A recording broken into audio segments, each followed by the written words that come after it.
Hey guys, it's Carrie with Flip Flop Weekend. I'm just going to show you really quickly how you can create your own Facebook page and help build your audience and grow your traffic on your blog. Hopefully, that's the goal, right? So I have found that I have a page for my blog and I have a group for my blog. I actually have two groups, and the groups really provide a lot more engagement and give you a better opportunity to share your posts and interact with others and build that tribe, if you will. And it's really easy to do. Another side note that's really important is if you are the admin of a group, or if you have a page for your business or blog connected to your personal profile, people will still they won't have access to your personal profile. You'll still be able to have settings that keep that information private. So I just keep everything under one Facebook for that reason. So if somebody joins your group, you can have a lot of freedom there, because they still won't have access to your personal profile unless they friend you. Okay, so let's get started. This is my Facebook group for Disney that I co-admin with my friend Erin, and we currently are at 262 members, and it's just been a cool place to have engagement, to meet other people online who are interested in that same niche, and to help them out as well.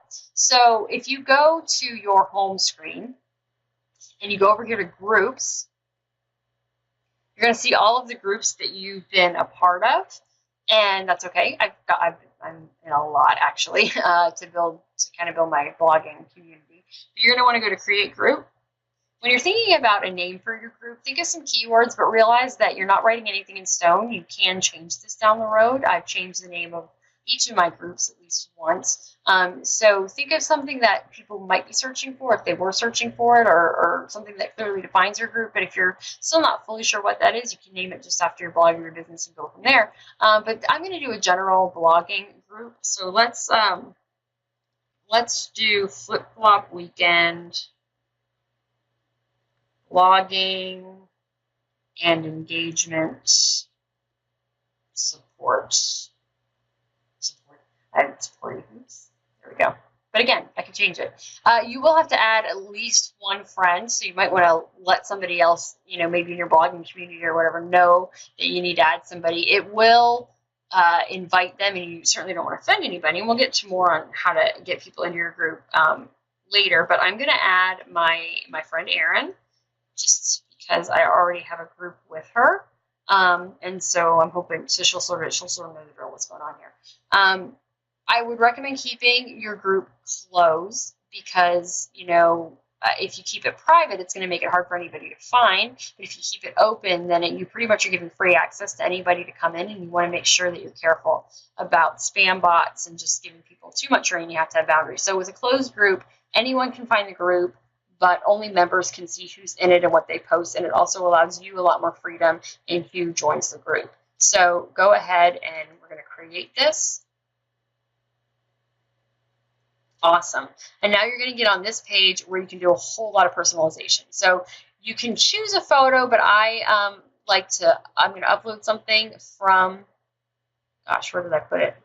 Oh, I don't actually know. I downloaded one last night.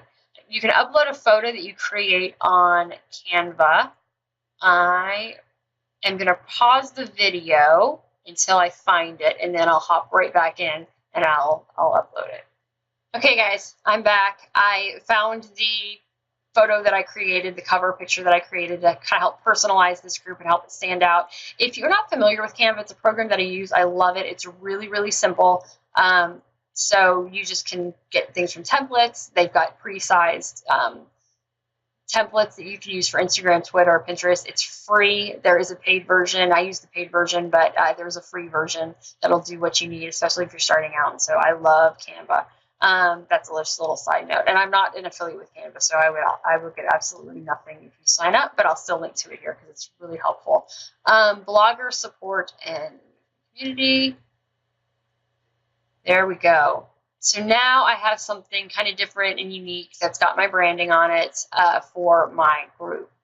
Now you're going to want to maybe create some moderations, create some things that, we're going to set some rules. So over here, you can add a description. I'm going to update this all later to make it, more clear with all of my rules. But this is the area where you're going to add something, like this is a group to support all beginning bloggers with daily engagement threads. Please be nice to each other, that kind of thing. Again, think of keywords. I like keywords everywhere, and Ubersuggest. So they're two great places to find keywords. So if you go to Ubersuggest, it's from Neil Patel. It's his program. You can enter a keyword in for blogging and get the intel a little bit, if you will, on how many times it's been searched and, you know, the best phrases to kind of use, best online blog sites, you know, best site to start a blog, whatever, and work those numbers in a little bit to your descriptions. That was just a free little extra over there. But then you're going to save your description. Again, you can change it later. Tags, add a few descriptive keywords. So maybe blogging, how to start a blog, something like that. Save it, and you're good to go. Over here, you can moderate your group. Oops. Sure, I did save all my changes. Oh, I didn't save that change. There we go. Make sure all your changes are saved. You can moderate your group over here with looking at I'm an activity, adding moderators, searching for moderators, creating rules. We're going to go to editing our group settings right now. This is where later on you'll be able to adjust your description if you'd like. You can still do it on the sidebar, but you can definitely go in here. You can link your page. So I'm going to link my Flip-Flop Weekend page. Page to the group. Done. And customize really as much as you want. I always suggest asking membership questions. This is another thing to make sure you're not getting spam bots and people that are going to come in and spam your feed, or robots, if you will. So, do you have a blog? If so, please paste the URL. Because what I might do when I get a member request, and you'll get a notification up in your notification bar, is check out the blog and see kind of what level of quality it is. And if it's a beginning blogger, it's okay if it's not perfect or great, or if they have one post. But I basically just want to see that the URL works and where it goes to, and maybe there's a profile picture of the person, just to ensure that it's not some high-tech bot that's gone through this system. So save. You don't want to make the questions too challenging, and then only admins and moderators can update approval settings. And right now, I'm the only admin and moderator. I do like having a co-admin on my other group because we can switch off weeks.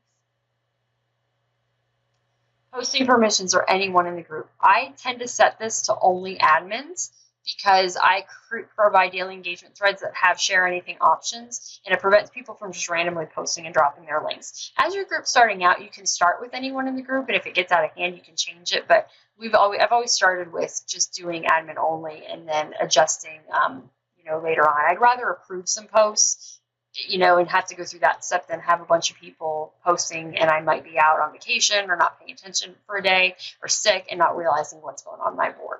So all group posts must be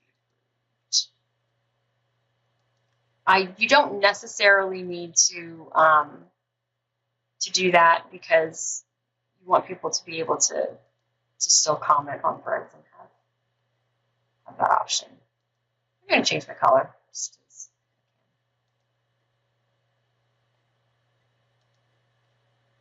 Okay. So that's really the basics on how you create your group. To actually get members into your group, you can certainly shoot out a message to people that you think might be interested. You can share in other Facebook groups as long as you have permission from the admins, or if it's on a related thread. You can create a pin to get people to your group. I do have that on my Pinterest account. I've got some pins floating around that link directly to my group, and you can also post on your social media like Instagram and Twitter, and you can create those social media images again in Canva, and then eventually people are going to come and find you and join your group. But at the very beginning, find some people that are maybe in your tribe or in your niche or would be interested in what your group's about. Shoot them an email from friends and family and get some people in that group so that somebody else who's going through a pin isn't looking and seeing a group of 0 and thinking, well, I don't want to grow that. Usually getting the first 50 is the hardest, and then once you do that, you will be all set and good to go. So right here is my pin for our Disney Fans and Bloggers Unite group. And that's just kind of an example of what you can do. It's going to link directly to that group, so somebody's going to click that pin and say, maybe this is a group that I want to be a part of. If you have any questions, please leave it in the comments, shoot me an email, and I will be happy to answer and help you through this process. And I can't wait to check out your group.